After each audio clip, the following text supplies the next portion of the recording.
Hello, dear viewer. You right? Good. And welcome to ABW Preview. I'm with Josh. You right, Josh? Hey, Danny. It always gets really creepy when you do that introduction because you come straight onto my 32-inch monitor. It's like you're in the room with me.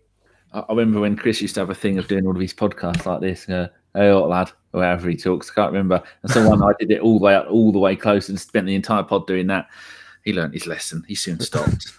That ended quickly. Anyway, we've been jabbering for at least 30 seconds that we've wasted of this nonsense. Right, so people, tomorrow night, Thursday, it is Arsenal v Valencia. Valencia are currently 6th in La Liga. They've only scored 40 goals in 35 La Liga games. Now, we all know it's a feeder league there, and they're one of the best teams there outside the top. In fact, there is no top two anymore. There's only a top one, isn't there? Because Real Madrid are nothing without Ronaldo. So they've only one decent team in that league. So they should be spanking people, and they're not. So what's that? I hear you all asking, where can I see the game? You sit comfortable. I've got information for you. UK, BT Sport 2. Ireland, BT Sport 2. Virgin TV Go and Virgin Media 2. I don't know what they are. Australia. And I picked all the English-speaking countries, and then I picked one mystery country that doesn't speak, well, its native tongue isn't English. Australia, Optus Sport. That sounds like a transformer. He's a robot in disguise. Canada, DAZN, not Z, Z. We invented the language. You use it properly. In US of A, it's Univision Now, Bleacher Report Live, and UniMas, which I think may well be in Spanish. And the mystery country, ladies and gentlemen, it's only Denmark, a land of Emperor Bentner, as Josh just informed me. It's no longer Lord Bentner. He's upgraded himself whilst doing a bit of bird. He did a course, so he's Emperor Bentner, much like a penguin.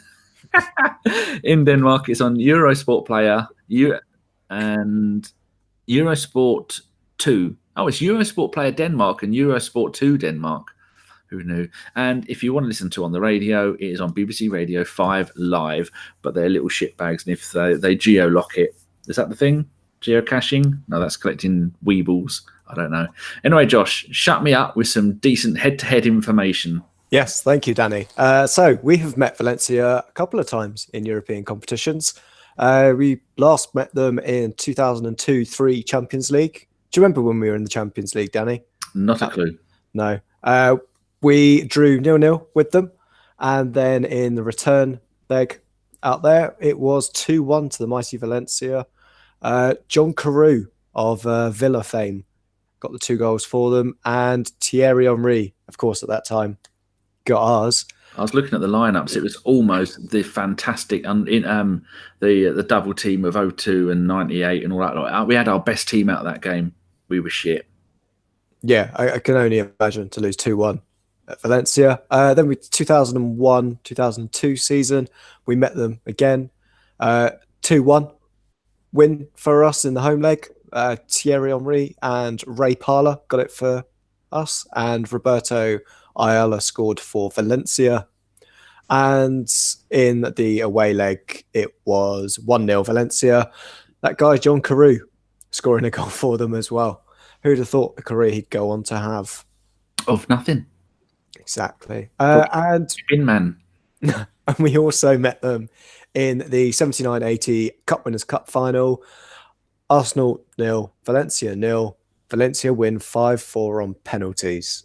I think possibly Liam Brady missed a penalty there. I remember someone moaning about it. But for all the kiddies, all the YouTubers, all the Twitter writers, the Cup Winners' Cup is what you used to go into. You used to go European Cup, Cup Winners' Cup, UEFA Cup. Some people will argue about the last two, but the Cup Winners' Cup was for you. If you won the FA Cup, off to the Cup Winners' Cup you went, which is why we won it when we won the FA Cup in 93 and we won the Europe Cup Winners' Cup in 94. And if you won it, you stayed in it. Unless you qualified for a better competition. I missed the Cup Winners' Cup, which used to be your Champions League on a Tuesday, Cup Winners' Cup on a Wednesday, UEFA Cup on a Thursday. Nice and simple, because you've got to have a system, haven't you? Yeah, I missed the Intertoto Cup with the certificate that you got rather than an actual cup. I remember Harry Hill has a method. Stalactites, stalagmites. Don't Google it. Right, current form. The last 4 League and Europa League games. Arsenal at home played 4, won 3, drawn none, lost 1, scored 9, conceded 3 with 3 clean sheets. That fills my heart full of loveliness. Valencia away played 4, won 2, drawn none, lost 2, scored 4, scored 7, conceded 7, with bugger all clean sheets. That has even more filled my heart full of wonderfulness. Injuries and suspensions, Josh. Yeah, well, the big one that we saw from this week, I think, was Denis Suarez saying that exactly that he's out for the rest of the season and is going back to wherever he was before, Barcelona's bench. So he's moved from one bench to another, and also the news that Aaron Ramsey has apparently played his last game in an Arsenal shirt for us in the game against Napoli. So he's also out for the rest of the season. 60% of the time he's available all the time. Then we also have Welbeck, Holding, and Bellerin, who are still long-term absentees and won't be available for us. And with Valencia, they've got quite an extensive list as well. So glad it's not just us. Jeffrey Kondogbia, no, he's not having a medical with us. He's out with a thigh muscle rupture. He's out for the rest of the season. Denis Cheryshev, the Russian everyone will remember from the World Cup, nearly got top goal scorer. He's stretched ligament. He's out for the season. Cristiano Pacchini, I'm going to go with right back. He's got concussion, late fitness test. Presumably they got better medical staff than the Spurs one, based on last night's escapades with Jan Vertonghen. Kang Lee, one of their midfielders. He's been called up to the South Korean national team, so he's not really injured. He's just not playing for them. And sadly, the player we all want to see, Gabriel, he's suspended, so he'll miss the first leg. Not playing, but Gabriel, that's sent me over the top. I can't cope. I know. On the upside, it does mean Coquelin is available, Danny, and we can go into formations now. Yes. Now then, they are a very basic team. They have the same manager since 2017. We just checked that out, and they play either a 4-4-2 or a 4-4-2, and they get the two right and left midfielder, because this is video. Actually, there's no point doing this because you can't see my other hand. There it is. Hello. So then they move their two wide men up front to play kind of like how we play our ones. So they either play one of those two formations. They did play a 4-3-3 once this season, and that was it. Every other game they've played it like this. Neto is their goalkeeper, and he has played 44 of the club's 55 games, all competitions this season, and had 14 clean sheets. That gives us hope. They have an unsettled back four with Was at right back, Gaia, who's brilliant at left back. We were linked to him once, weren't we? We are. We were continually linked with him. We do love a Spanish fullback. And their centre-backs have been ex-Arsenal favourite Gabriel, who is suspended. He's played 40 games this season, along with Diakhaby. Oh, so close, with 33 games. Garay. Hello, my name's Garay. I relate to Harry Kane. Hello. We're brothers. Garay has played 31 games. Ron Cagiglia is Argentinian. I probably sound that quite right. He's played 10 games, and Murillo has only played 3 games, all at centre-back. Most of those games have been at centre-back. Their midfield four are usually 2 wingers and 2 in the middle. Their wingers have been Cheryshev, who is headed up to the tits, has played 41 games on the left, but is now out injured. So Guides would probably play there. The right wing is Sola, who is one of the best players, with Parejo and Chris's favourite, Mad Frankie Coquelin, who has played 38 games for them in the middle of the park this season. And they played 2 up front. Now, this has been a minefield. In their last 7 games, they have played Guedes and Mina twice up front, Gamero and Rodrigo twice, Mina and Rodrigo once, Mina and Gamero twice. And so as Cheryshev is injured, Guedes is probably going to go out and play on the left.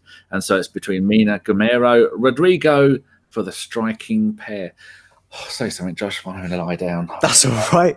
You should really have written some commas in there for yourself and help spell Coquelin right. Otherwise, you wouldn't have stumbled over it. They're all on different lines, but when I cut and paste it into this useless thing, it makes it all one continuous line. You can still use commas, Danny.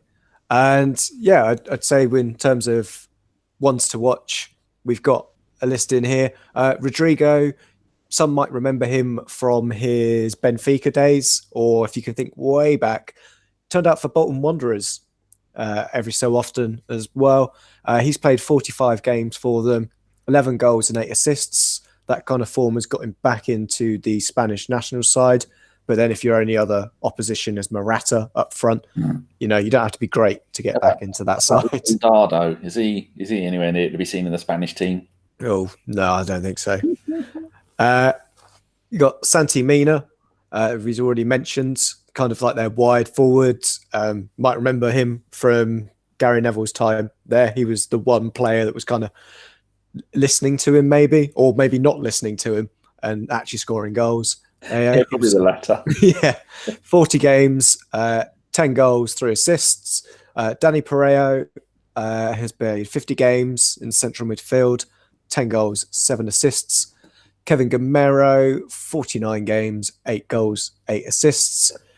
Carlos Soler, 45 games, and he's got 2 goals and 10 assists from the right of midfield. And Guedes, probably the player I'd say is the one to watch. He'll probably tear us up, tear us a good new one. He has played 33 games for them, 8 goals and 3 assists. Yeah, what was Steve saying? He left us some messages, didn't he? And I listened to him and I've forgotten what they were saying. They were very good at home was one of the things he said. Yes, the Metzela is almost like a fortress for them. They were unlucky at the weekend, though, when they lost to Eibar 1-0 to a last-minute goal. But generally, they're in pretty decent form.